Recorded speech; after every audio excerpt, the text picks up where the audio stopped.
Hi, Jeremy. Hey, Tia, good to be with you as always. Good to see you too. We talk so often, but I'm very excited that we're doing this different format where I get to interview you today and share with my audience. But I know I'm going to learn a lot from you today, even though I know you pretty well. Well, I think I always learn something from you, so it's good to hear that it's a mutual exchange of insights and wisdom. So I always say that's the beauty of getting to do what we do. We get to work with awesome people and help them help more Mhm. people, but also learn from them. So Also learn. Yes, yeah, yes, it's cool. we're very, very lucky. So, as you know, the first step in my Be a Happy Leader methodology is start with you. I truly believe that you cannot be an extremely successful person, extremely successful leader, and fulfill your potential if you're not well and if you don't prioritize your happiness.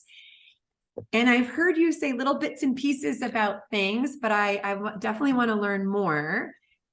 When you think about your personal well being, and I will preface this by saying for everyone listening, Jeremy is a very, very busy executive leader. He has a family, whether it be people, technology, a lot going on, highly productive, and does a lot every single day.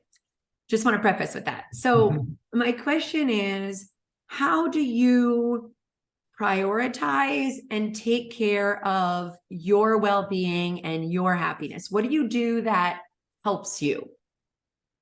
Yeah, I mean, it's a great question, and I'll be the first to say I have not always done a good job of this, and still there's lots of room for improvement. And I go back, I think probably the biggest thing that was probably a wake up call for me. I've always been somebody from the early into college, and then kind of had I was just really passionate about what I was studying in technology, and just I loved what I did, right? And we all know how important it is to love what you do where it doesn't feel like work, right? Yeah. But that naturally for me led to putting a boatload of time into stuff, like overextending myself.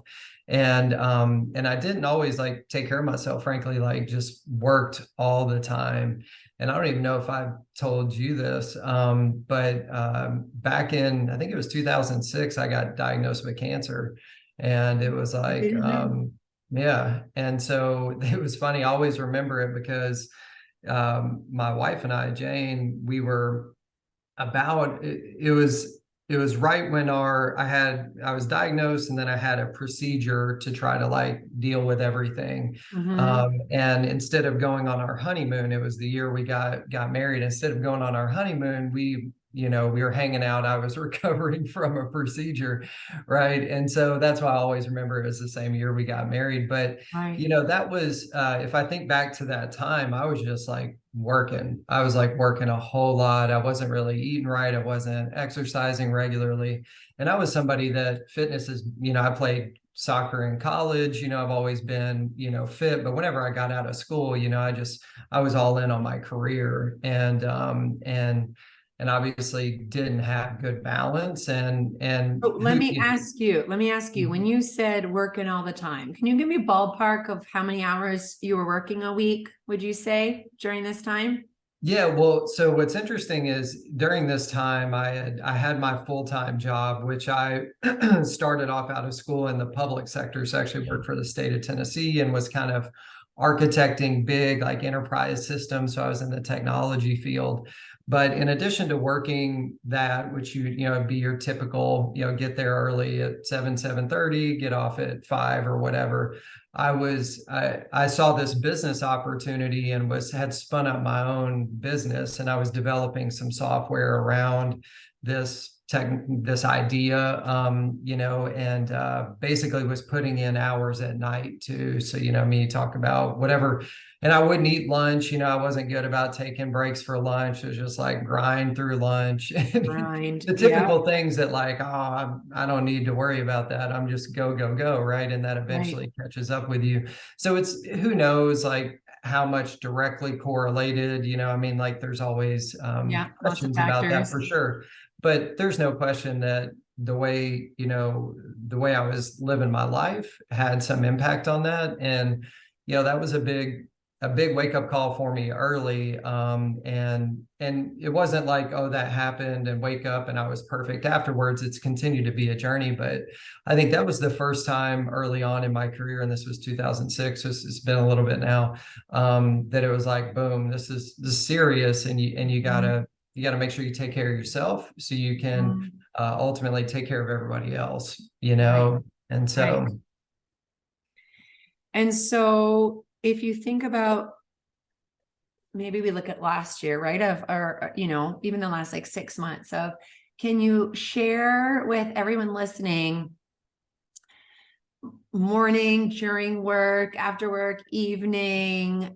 And you think about, when I think of happiness, of course, I look at it from the lens of the science of happiness, and Mhm. it's spiritual well-being, taking care of your mind, your body, your relationships, having your brain grow, your emotional well-being. Can you talk about whether it be how you think, things that you do that are supporting you to feel well? Maybe Yeah, start with the mornings. I'm very curious about, mornings, to start there. yeah, I would say, so kind of on the back end of that wake up call and just trying to get into better balance. One thing that I've been doing for probably, 6, 7, 8 years now, like it's been a minute, is my morning routine, and it's evolved. But I would say that is kind of the the foundation of my day, and probably the foundation of my self-care routine, is how I start my day. And it's evolved. Like, that's one thing I would say is, like, pay attention to what you're doing. And when it feels like you're kind of like going through the motions, you probably need to change it up a little bit. Right. And so that morning routine has had many, many variations, and evolved a lot over the years. But right now, the easiest way to think about it is it consists of, prayer time. So, I'm a believer and go to church and all that. And, whatever your mode of operation may be, I'm not going to judge, but, that's important for me, my faith. And so, I'm part of a discipleship group at our church, and it's other guys. It's like 5 of us, and we support each other, hold each other accountable. And so there's a little bit of time just getting into the word. So it's like maybe a little bit of, scripture and some prayer around that. That's part of my routine. And then I ultimately get into, my meditation. So I have about a 10-minute meditation routine, that is really just designed to, keep me, mindfulness, right? To keep me Mhm. present. And I started off doing just kind of like your typical meditation, body scanning and stuff, and kind of found that, that wasn't really cutting it. Like, it was fine. It was a good start, and Mhm. evolved to where now the meditation is a combination of a few different things.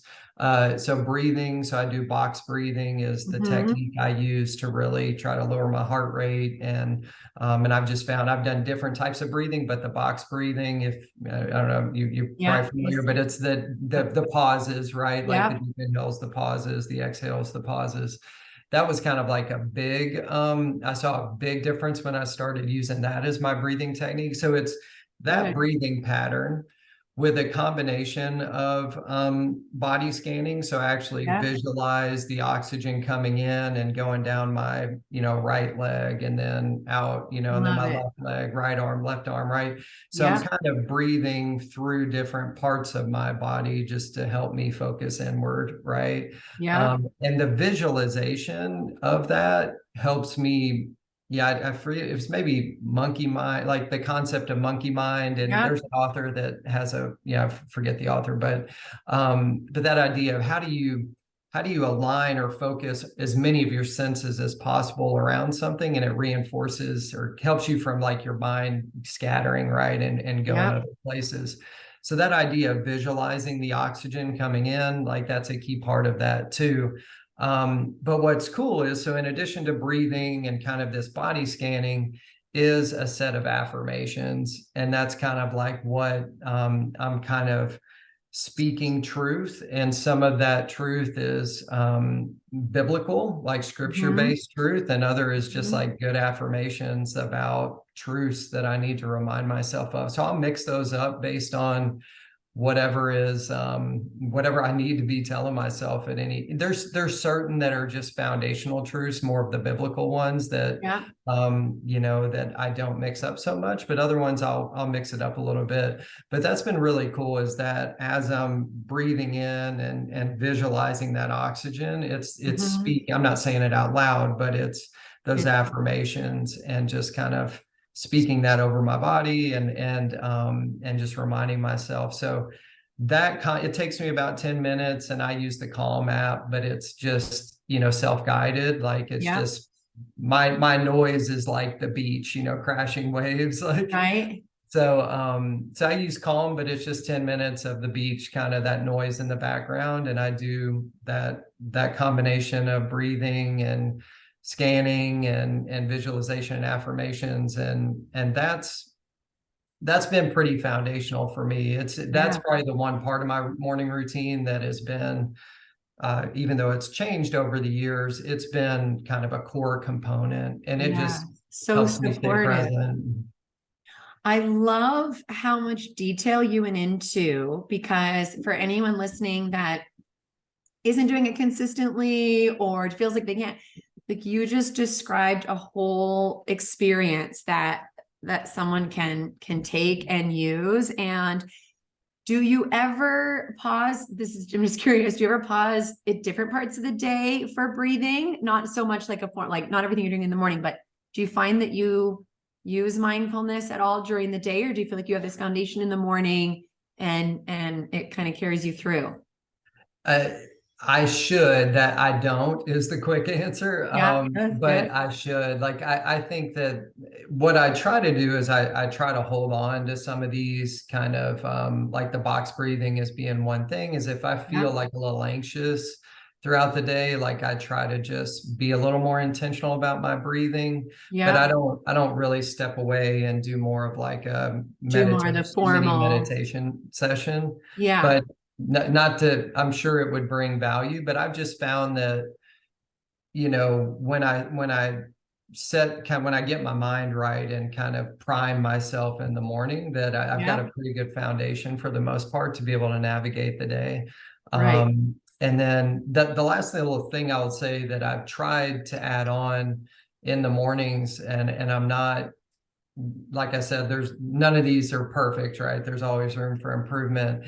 And for a long time, I've always wanted to be more intentional about journaling. Mhm. And so I've got a journal. Jane got me this really nice leather bag, so I Mhm. got it, and I'm pretty good with it. But it's like, that's the one thing, is I'm intentional about, with my meditation, not just taking control so much. Is something I had to learn, is like, yeah, speak affirmations and what you think you need to hear, but create space for God or whoever to kind Listening. of speak to Yeah, you too. receiving.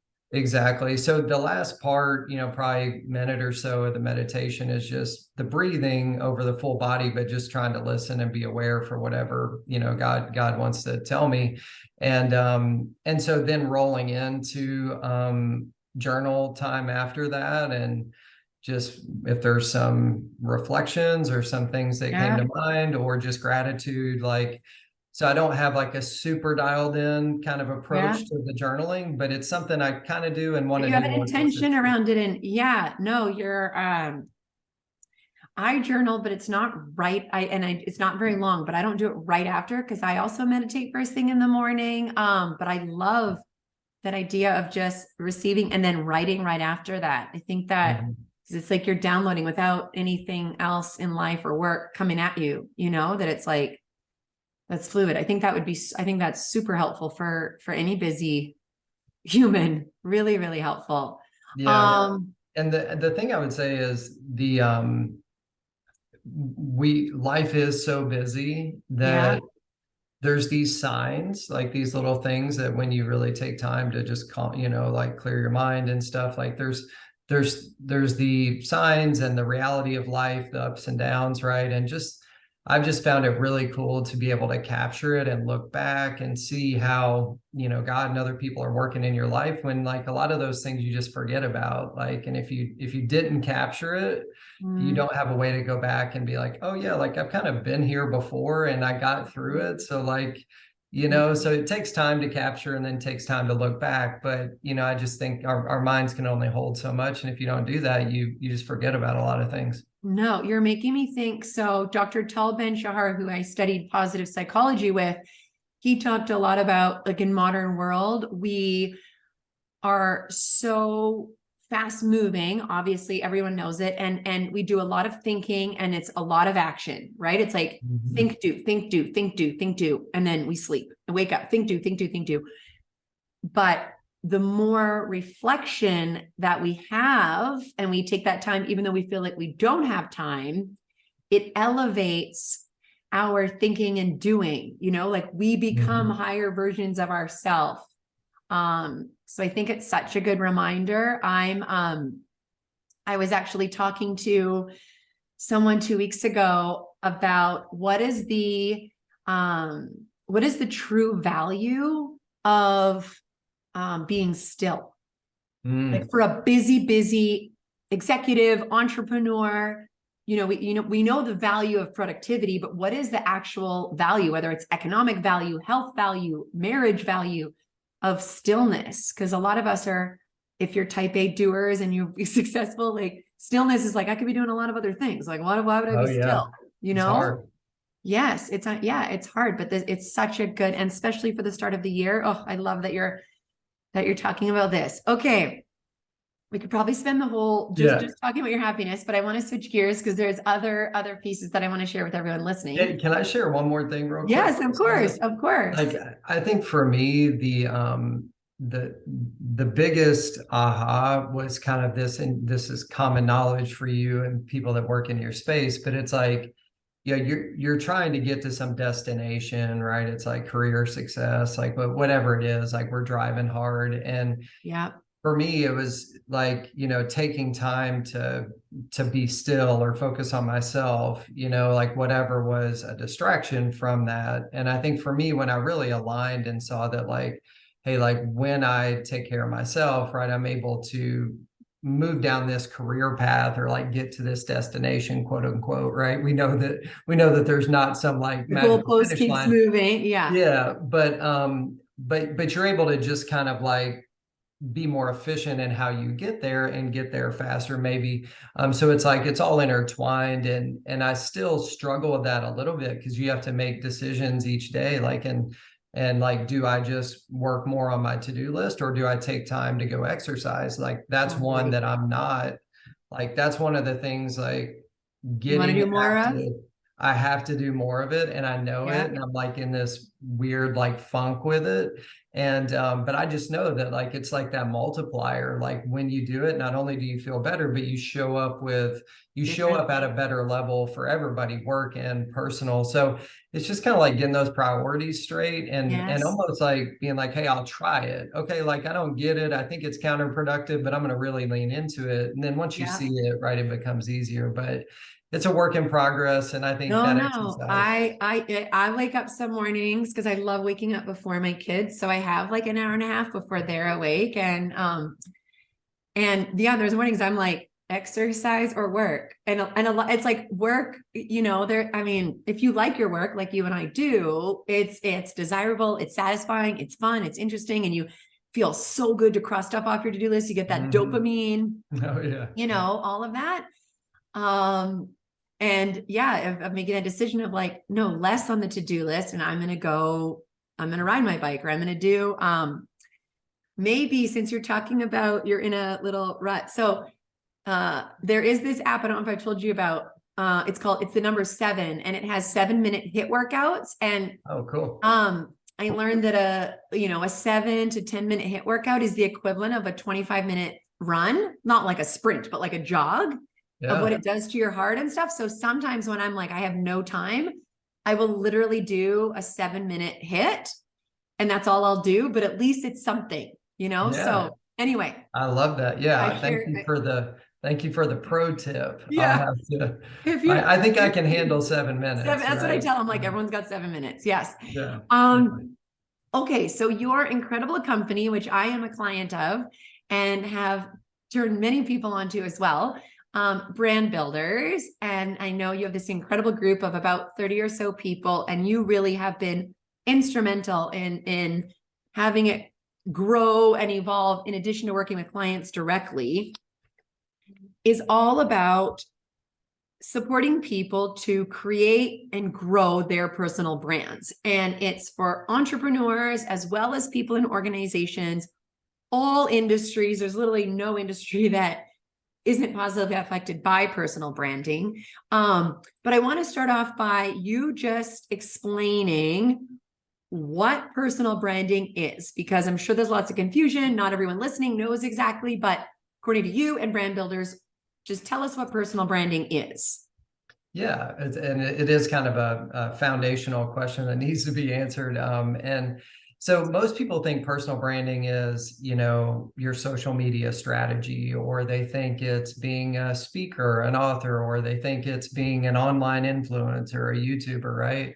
Yeah. And, the reality is that personal branding is more so a growth strategy for your business. But if you don't have a real strategy to do it right, don't expect to see a lot of growth on the back end of your business, right? And so I think people think about it's these siloed little things, and it's actually like, no, this is one tool in your toolbox to grow your Grow your business. business. But how do you take a real strategic approach to it? And so at the core of it, there are a lot of people that are really great at what they do, right? Like they're brilliant, they have great results, right? And if that's the case, you're good at what you do in any industry, you have great results.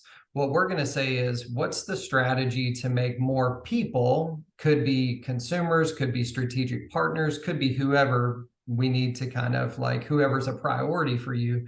How do we make more of them know you as the thought leader and expert that you are, know, like, and trust you, right? So how do we scale up awareness of you via your personal brand and use that awareness to drive traffic, drive growth of the business, whatever kind of business you may be in? So there's obviously the types of businesses that are more personal brand businesses, like people that are just speakers, authors, kind of influencers. Yeah. So much of that business is tied up in the individual. Like if the Right. individual goes away, like there's not much to sell, You think right? about, right, like Tony Robbins. It's like, that's the brand. Yeah. Exactly. But we have some of our clients are definitely those types of businesses. Right. But the bigger segment of our client base is typical businesses, could be small, medium, big businesses, where they're saying, what can we do to take one or more of our thought leaders inside our business, people that are really smart and know what they're doing and are client facing, and how do we get them out there more? How do we make more of the right people know about them as the experts that they are, and use that to, again, humanize the business, differentiate ourselves from the competition, and drive traffic and growth back into the business. So that's kind of more of kind of the type of client we work with. But either way, it doesn't matter the type of business. The strategy is the strategy. And so yeah, it's cool. We get to work with really awesome people, and like we always say, like, help them help more people. Yeah. And use it as a way to just kind of like, drive growth of the business. So Yes. I love it. Super helpful explanation and definition. So, as you know, the majority of the clients I work with are medium and large companies, lots of people in the hotel and travel space, of course, based on my background. So when you think about an organization that has, I mean, obviously sort of, it could be the owner or, CEO, president, a lot of that's known as kind of the face of a company, right? I think about, who I know, like the CEO of Wyndham Hotels, or, very well known. But there's also opportunity. We were talking about before we hit record about other roles, right? And whether it be like a chief marketing officer or head of talent and people, or VP of sales, etc. So Can you talk a little bit about the value of having not just the number one person have this really strong personal brand?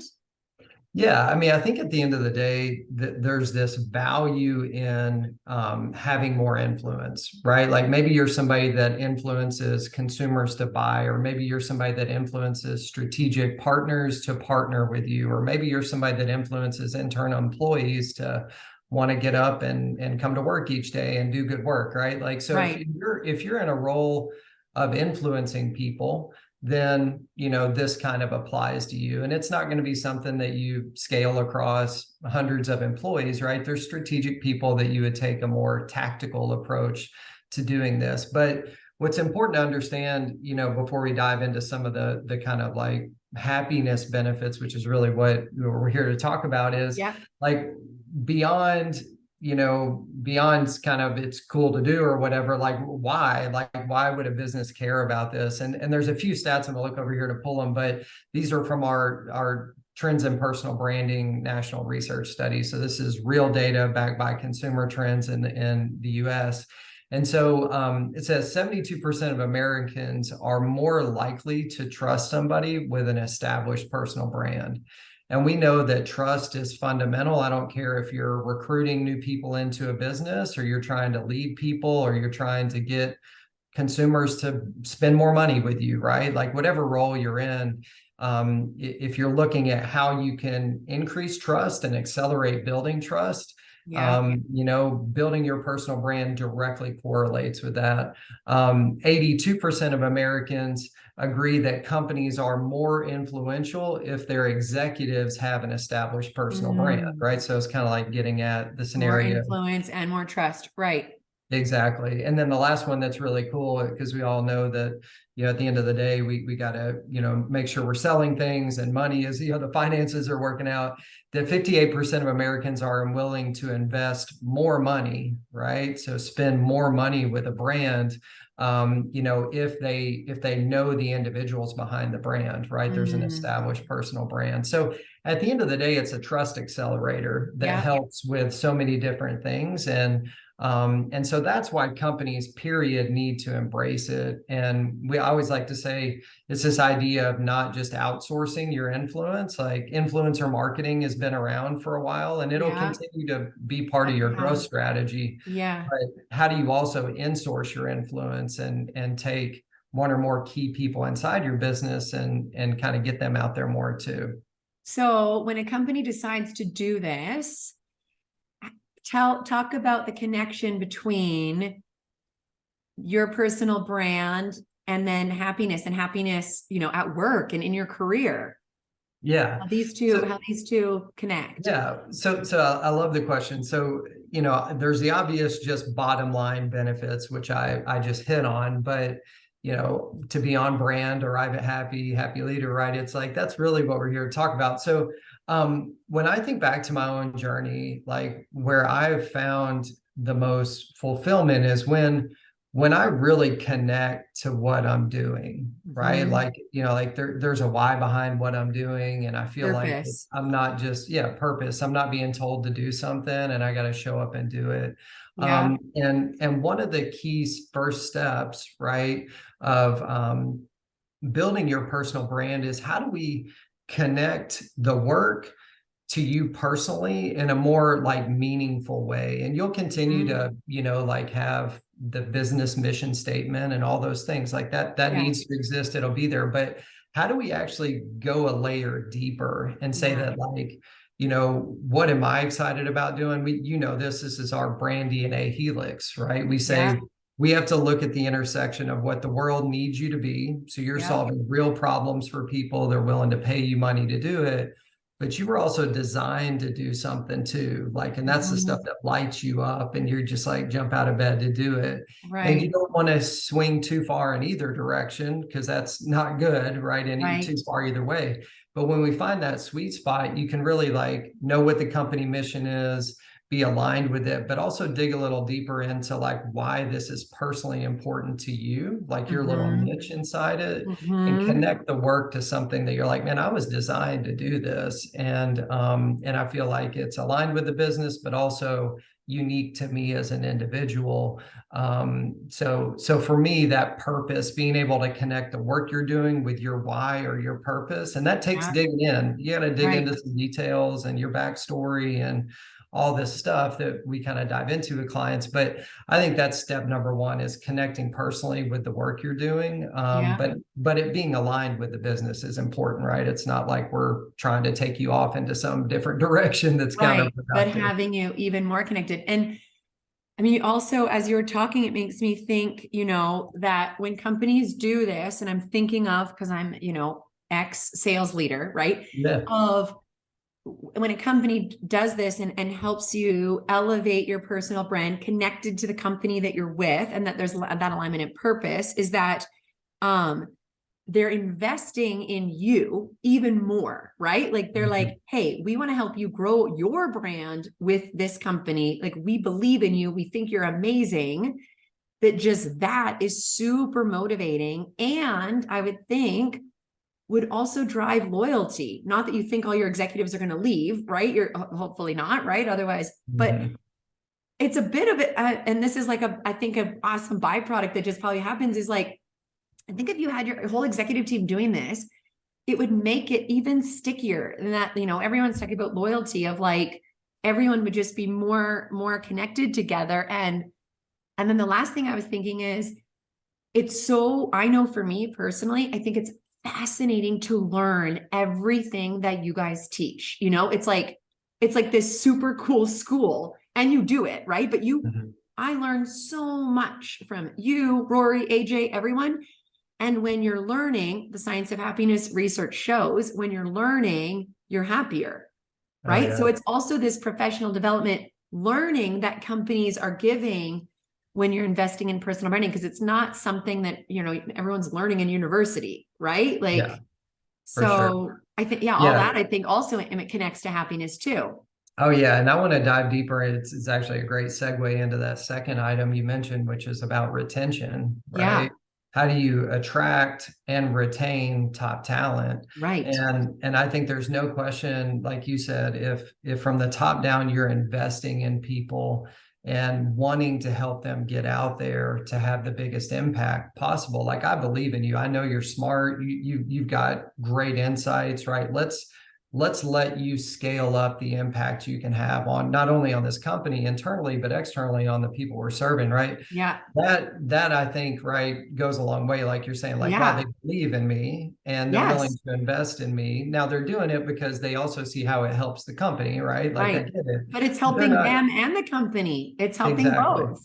And so Yes. think about if you take that retention a layer deeper is okay, let's say it's leader-ish type people that you're doing this with. Yeah. So if you have more continuity at the leadership positions, odds are that's going to create continuity downline. Yes. Like people come because of the leaders, right? They get recruited in. And when there's big turnover at the top, that creates this trickle down, like problem for Yeah. everybody. So if you have good continuity at the top, you would think you would have better continuity with retention Definitely. downstream.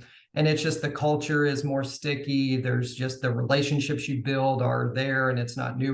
So there's all the overhead that comes Yeah. with turnover. And so I think that, hey, if investing in people, helping them help more people, lights them up and makes them want to stick around, not only are you going to keep the best people you have, but you're going to eventually start attracting new talent in. Totally. And And it'll I and be, internally, you were saying also like internally, people are going to get to know their leaders more, right? As you're sharing stories and oh everything. But yeah. it's that internal, external. Yeah, yeah. Okay, well, The last thing I want yeah, to tell say me that's one kind more. of the third key thing I would say with connecting this with happiness is that, for us, this is a big part of our culture and our why is we say that once you kind of figure out your uniqueness, right? Which is kind of that first step is, like what's unique about how do I connect personally to the work? Yep. We said it's all about like exploiting that uniqueness in the service of other people. And I think when you connect personally with the work and then you approach the work with a service mentality, that like, man, I was kind of designed for this, and I've got an opportunity to really get after this and help a lot of people, whether you're helping internal people as a leader and or external people, you're solving a problem through the products or services, right, the company sells. Right. Right, it's like that service mentality and really driving that home on a personal level. I Yep. think you know that, like, I mean, that's, scientifically proven, like it's bigger than you, like you got to Yes. get out With of the what's in service it for me. mentality. Absolutely. So Absolutely. I think that would be the third key thing, is just through the personalization Yep. of some of the strategy, it helps with that way too. So Yes. Well, I can tell how much the work lights you up and brings you happiness. And I know just yeah. from knowing you for several years too. Well, thank you so much for coming on the show. I'm excited for everyone to listen. And what's the best way for people to find you, follow you, learn more about you, and then also brand builders? Yeah, sorry, I think my video got a little cut up. But yeah, the best way to follow up. So there's lots of things you can search on the web and find the website, and it's pretty easy to find me Yep. on Brand social builders and group. find the company. But what I would say, if you're really serious about like, hey, this was kind of cool, and man, like there may be an opportunity to kind of like embrace some of this and get more tactical at this to, for yourself, for your business. Yep. The best next step is to take us up. We don't do this all the time, but it's like offering a free brand strategy call. So like if anybody's like, hey, this is cool, I'd like to have some follow-up questions, want to dig deeper into what this might look like, just go to freebrandcall.com/JW. So, and you can just Perfect. request, Tia knows the experience, and Yep. it's all value, right? So you can ask your questions. We'll try to figure out like where you at, what you trying to do, tell us about your business, and just try to deliver as much value as we can. And then if there's an opportunity to, like take it further than that, we can talk about it, but that's not really the intent. So I would just say, Okay. yeah, that's the first, a logical next step. If you want to dig deeper, it's freebrandcall.com/JW. And I think you'll probably put that in the show notes and stuff Yep. too. Okay, cool. Well, thank you so much. Have a really good week. All right. Thank you, Tia.